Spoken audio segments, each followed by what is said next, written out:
అసలు నువ్వు ఇండియాకి ఎందుకు వస్తున్నావు అని చెప్పి చాలామంది అడుగుతున్నారు. బాబా పిలిచి టికెట్ క్యాన్సిల్ అయిపోయింది అన్నాడు. వెంటనే నేను డ్రైవర్ని తెచ్చుకుంటా 2 నెలలు వెయిట్ చేయన్నాడు.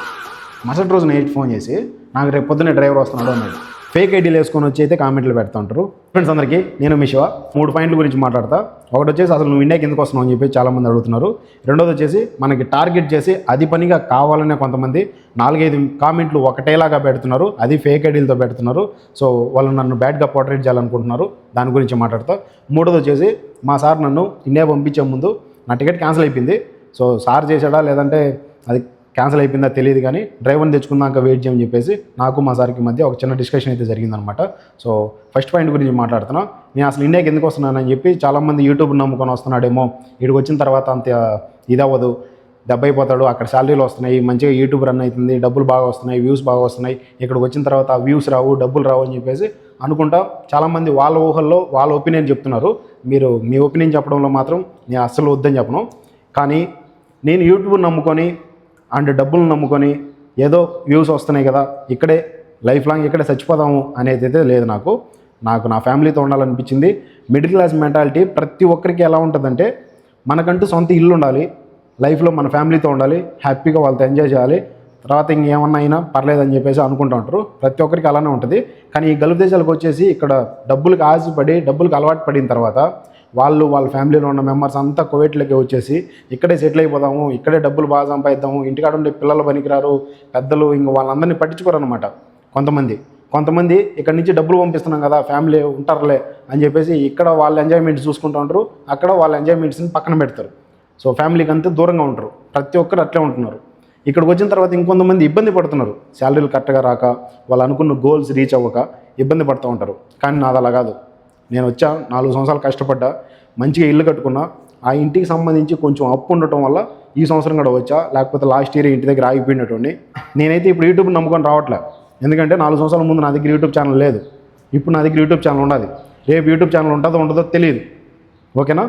మీరు లైక్ చేస్తున్నారు, సబ్స్క్రైబ్ చేసుకున్నారు, సపోర్ట్ చేస్తున్నారు కాబట్టి నేను ఇలా ఉండగలుగుతున్నాను. నా లైఫ్ స్టైల్ ఎలా ఉంటుంది ఏంటని చెప్పేసి నేను యూట్యూబ్లో వీడియోస్ చేస్తున్నాను కాబట్టి మీకు నేను తెలుస్తున్నాను.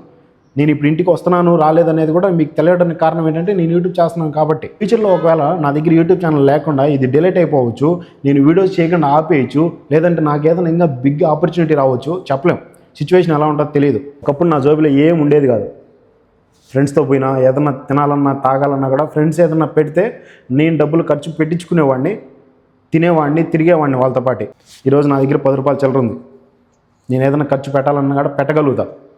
రేపు ఈ 10 రూపాయలు నా దగ్గర ఏమీ లేకుండా ఎలా ఉన్నానో ముందు అలా అయిపోవచ్చు. నా జోబులో చిల్లి గవ్వ లేకుండా పోవచ్చు, చెప్పలేం.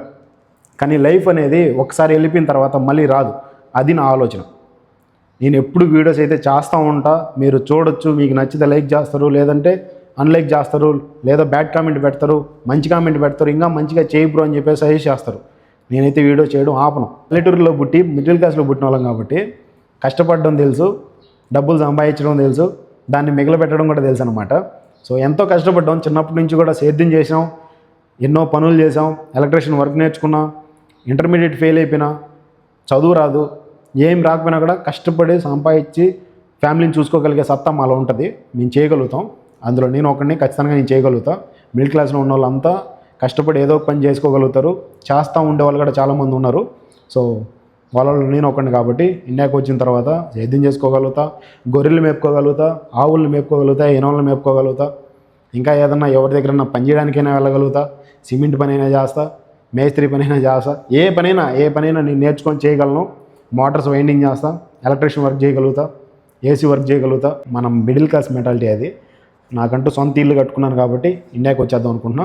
ఇంటి దగ్గర ఫ్యామిలీతో ఉందాం అనుకుంటున్నా. ఈ 5 సంవత్సరాలు చాలా మిస్ అయ్యా. అవన్నీ మళ్ళీ రీఫిల్ చేసుకొని ఫ్యామిలీతో ఎంజాయ్ చేయాలనుకుంటున్నా. అందుకే నేను ఇంటికి వెళ్తున్నా. ఫ్యూచర్లో కావాలంటే చూస్తా. ఓకేనా? అది ఫస్ట్ పాయింట్. సెకండ్ పాయింట్ వచ్చేసి మంది అయితే కావాలనే టార్గెట్ చేసి ఫేక్ ఐడీలు వేసుకొని వచ్చి అయితే కామెంట్లు పెడుతూ ఉంటారు. కామెంట్ పెట్టడం వల్ల నాకు ఏం ఒకటి కూడా ఊడదు. ఎందుకంటే చాలామంది అట్లా బ్యాడ్ కామెంట్ పెట్టిన వాళ్ళ కింద కూడా మనకంటూ పాజిటివ్ కామెంట్స్ పెడుతున్నారు. నీకు నచ్చితే చూడు, లేకపోతే స్కిప్ చేసే ఆప్షన్ కూడా ఉంది కదా అని చెప్పేసి. సో వాళ్ళందరికీ thank you so much. First మీరు కామెంట్ చేసిన వాళ్ళు గమ్మనుంటారా అంటే గమ్మనుండరు. నేను ఇలా పలానోడికి బ్యాడ్ కామెంట్ చేశాను, పోయేసి దీనికి లైక్ కొట్టు, నువ్వు కూడా వాడి వీడియోకి కామెంట్ చేయి, బ్యాడ్ కామెంట్ చేయని చెప్పేసి మీరు ఇంకొక 10 మందికి షేర్ చేస్తారు. దానివల్ల నాకు ఒక పైసా నష్టం ఉండదు. బ్యాడ్ కామెంట్ చేయడం వల్ల ఏమైనా నేను వీడియోలు ఆపుతానా అంటే అస్సలు ఆపను. నాకు ఇంకా ఎక్కువ చేయాలనిపిస్తుంది. బ్యాడ్ కామెంట్ పెట్టే వాళ్ళు మాత్రమే మనకి మెయిన్ ఇంపార్టెంట్ అనమాట. చాలామంది పాజిటివ్ కామెంట్ చేసేటోళ్ళు ఏం చేస్తారంటే ఆల్మోస్ట్ వాళ్ళకి పని చూసుకొని వాళ్ళంతా పని అయిపోయిన తర్వాత వీడియో వచ్చి చూసి వీడియో కింద కామెంట్ చేస్తారు. వీడియో ఎలా ఉంది, ఇన్ఫర్మేటివ్గా ఉందా, లేదంటే అది మీ ఒపీనియన్ మీరు చేస్తారు. ఒకవేళ నేను ఏదైనా మార్చుకోవాల్సినవి ఉంటే ఇలా చేయి బ్రో, ఇలా మార్చుకుంటే బాగుంటుంది అని చెప్పి చెప్తూ ఉంటారు. సో నేను అలా కొన్ని కామెంట్లు అయితే చదువుతూ ఉంటా. నేను కూడా వాటిని మార్చుకుంటా. సో సజెస్ట్ చేస్తారు కాబట్టి సో ఇలా చేస్తే బాగుంటుంది బ్రో, ఇలా చేస్తే బాగుంటుంది, మీరు ఇలా చేయండి అని చెప్పి చెప్పినప్పుడు నేను దాన్ని తీసుకుంటా. ఇంకొంతమంది కావాలని టార్గెట్ చేసి పెడతా ఉంటారు చూసారా కామెంట్లో. వాళ్ళకి ఏం పని ఉండదు. వాళ్ళ పని అంతా పక్కన పెట్టుకొని మనం ఎప్పుడు వీడియో అప్లోడ్ చేస్తామా అని చెప్పి వెయిట్ చేస్తూ ఉంటారు అనమాట. అలాంటి వాళ్ళే మనకు కావాల్సింది. నన్ను బ్యాడ్ చేసి కామెంట్ చేయడం వల్ల ఏదన్నా మీకు ఆదాయం ఉంటుందా అంటే నాకు అనవసరం. మీకు ఆదాయం ఉండొచ్చు, ఉండకపోయి ఉండొచ్చు, అది మీకే తెలిసి ఉండాలి. మీకు ఏదైనా ఆదాయం ఉంటే కామెంట్ ప్రతి వీడియో కింద కామెంట్ చేయండి. కొంతమంది ప్రతి వీడియో నేను ఎప్పుడెప్పుడో పెట్టిన వీడియోస్ కూడా చూసి దాని కింద అదే కామెంట్ చేస్తున్నారు. So thank you so much మీ అందరికీ. మన వీడియోస్ పదే ప్రతిదీ చూసి కామెంట్ చేస్తాను కాబట్టి కామెంట్ చూసినోడు గమనం ఉంటారా అంటే ఎన్ని లైక్లు వచ్చి ఉంటాయి, నేను పెట్టిన కామెంట్కి ఎంతమంది లైక్ కొట్టారు, దాని కింద ఎంతమంది రిప్లై ఇచ్చారని చెప్పేసి పదే మళ్ళీ వచ్చి చూస్తూ ఉంటాడు వీడియోని. So thank you so much. నీకు సోషల్ మీడియా అంటేనే పాజిటివ్ నెగిటివ్ రెండూ ఉంటుంది. రెండింటిని రిసీవ్ చేసుకోవాలి. మనకు చాలామంది సపోర్ట్ చేస్తున్నారు కాబట్టి మీ అందరి సపోర్ట్ నాకు ఇంకా మంచిగా ఉండాలని చెప్పి మనస్ఫూర్తిగా కోరుకుంటున్నాను. ఆల్మోస్ట్ ప్రతి కామెంట్ నేను చదువుతూనే ఉంటాను. మీరు మీ ఒపీనియన్స్ ఖచ్చితంగా కామెంట్ చేయొచ్చు. కామెంట్ చేయొద్దని అయితే నేను చెప్పను. మనల్ని బ్యాడ్గా పోర్ట్రేట్ చేయాలని చెప్పి ఫేక్ ఐడీలు వేసుకొని వచ్చి బ్యాడ్ కామెంట్లు పెట్టే వాళ్ళ గురించి మాట్లాడటమే టైం వేస్ట్. నాకైతే అంత టైం కూడా లేదు. మూడో పాయింట్ వచ్చేసి నాకు మా సార్కి మధ్య డిస్కషన్ జరిగింది. పిలిచి టికెట్ క్యాన్సిల్ అయిపోయింది అన్నాడు. Full shock. వెంటనే నేను డ్రైవర్ని తెచ్చుకుంటా 2 నెలలు వెయిట్ చేయన్నాడు. రెండో షాక్. మైండ్ అట్నే దిమ్మ తిరిగిపోయింది. ఎలాగో వెళ్తే రాంగ్ కదా, కోవిడ్లో ఇంకా తిరగాల్సిన ప్లేస్లు ఏమన్నా ఉంటే తిరిగేద్దాం ఈ 2 నెలలు అని చెప్పేసి ఓకే చెప్పాను. మరుసటి రోజు నైట్ ఫోన్ చేసి నాకు రేపు పొద్దున్నే డ్రైవర్ వస్తున్నాడు అన్నాడు. పూర్తిగా దొబ్బింది మైండ్. కదా బాబా నాతో 2 నెలలు ఉండు, నేను డ్రైవర్ని తెచ్చుకున్నాక తర్వాత వెళ్దు అని చెప్పేసి అన్నావు. సరే ఓకే నో ప్రాబ్లం.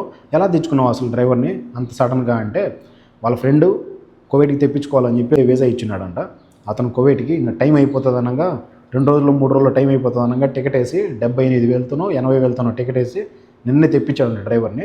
సో నాకు ప్రస్తుతానికి అవసరం లేదు, ఇన్ని రోజులు స్కూల్ లేకుండా ఉండటం వల్ల నువ్వు పిల్లల్ని ట్యూషన్లో జాయిన్ చేసుకున్నావు కదా, నా డ్రైవర్ని నీ పేరు మీదకి మార్చుకొని నువ్వు వాడుకో, నీ డ్రైవర్ ఇంటికి పోతున్నాడు కాబట్టి నేను కావాలంటే తర్వాత తెప్పించుకుంటాను మళ్ళీ, లేదా ఆఫీస్ దగ్గరికి కొనుక్కొచ్చుకుంటాను నేను. అప్పుడు అనిపించింది నాకు వాళ్ళు అనుకుంటే వాళ్ళు తలుచుకుంటే సెకండ్లో వాళ్ళు ఏమైనా చేయగలుగుతారు, వాళ్ళకి అంత సత్తా ఉంది, వాళ్ళ దగ్గర అంత డబ్బులు ఉంది, అంత పలుకుబడి ఉందని చెప్పేసి. సో నేనైతే స్టన్ అయిపోయినా. మోస్ట్ కోవిడ్లో ఎవరైనా సరే ఇండియాకి వెళ్ళిపోతాం మళ్ళీ రాము అని చెప్పేసి కోవిడ్ వాళ్ళు చెప్పారంటే వాళ్ళు ఖచ్చితంగా డ్రైవర్ని తెచ్చుకుందాక డ్రైవర్ని అయితే పంపిరనమాట. నిన్నన్నా తెచ్చిపెట్టమంటారు, లేదంటే వాళ్ళు తెచ్చుకుందాక ఉండమని చెప్తారు. అందుకనే నా టికెట్ క్యాన్సిల్ చేసేమో అనిపించింది. వెళ్ళాలనుకున్నా రాకూడదు అనుకుంటున్నాను కాబట్టి నాకు కోవిడ్ వాడు మంచివాడు కాబట్టి అతను మళ్ళీ రీబుకింగ్ చేస్తాడు, అతనే టికెట్ వేస్తానన్నాడు. అది సంవత్సరానికి ఎవరు కూడా టికెట్ వేసి పంపించరు, అలాంటిది మా బాబు నాకు టికెట్ వేసి పంపిస్తానన్నాడు. అరే చేసేది ఏం లేక డ్రైవర్ వచ్చిన తర్వాత డ్రైవర్కి మొత్తం అన్నీ నేర్పించి ఎక్కడెక్కడ తిరుగుతావు లొకేషన్లు అవి ఇవి చెప్పి చూపించి ఆ లొకేషన్లు అన్నీ సెండ్ చేసి పలానా లొకేషన్ ఇది, పలానా టైంకి మేడం ఇట్లా వస్తుంది, ఇది మేడం వాళ్ళ ఆఫీసు, ఇది స్కూళ్ళు అవి అని చెప్పి నేర్పిమన్నాడు. సో ఓకే అని చెప్పా. కొత్తగా గల్ఫ్ దేశాలకు వచ్చే వాళ్ళు ఎవరైనా సరే ముందే ఆలోచించుకోనండి, అన్నిటికీ సిద్ధపడి రండి.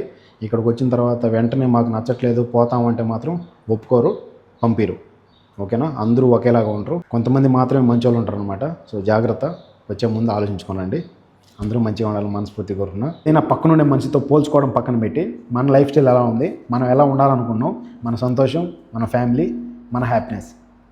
స్వార్థం ప్రతి ఒక్కరూ స్వార్థంతోనే చూస్తూ ఉంటారు, మన స్వార్థం కూడా మనం చూసుకోవడం తప్పులే. ఇండియాకి వచ్చిన తర్వాత కష్టపడి బతకగలిగే సత్తా టన్నులు ఉన్నది. లాస్ట్ అండ్ ఫైనల్గా మీ అందరికీ కామెంట్స్ చేసే ప్రతి ఒక్కరికి, లైక్ చేసే ప్రతి ఒక్కరికి, సబ్స్క్రైబ్ చేసుకొని సపోర్ట్ చేస్తున్న ప్రతి ఒక్కరికి థ్యాంక్ యూ సో మచ్. చూసారు కదా, నేను ఏదైనా తప్పు మాట్లాడితే క్షమించండి. వీడియో కింద ఖచ్చితంగా మీ ఒపీనియన్ కామెంట్ చేయండి. ప్లీజ్ వీడియోకి లైక్ చేయండి. Thank you for watching. Love you all. ఉంటా. బై. జై హింద్.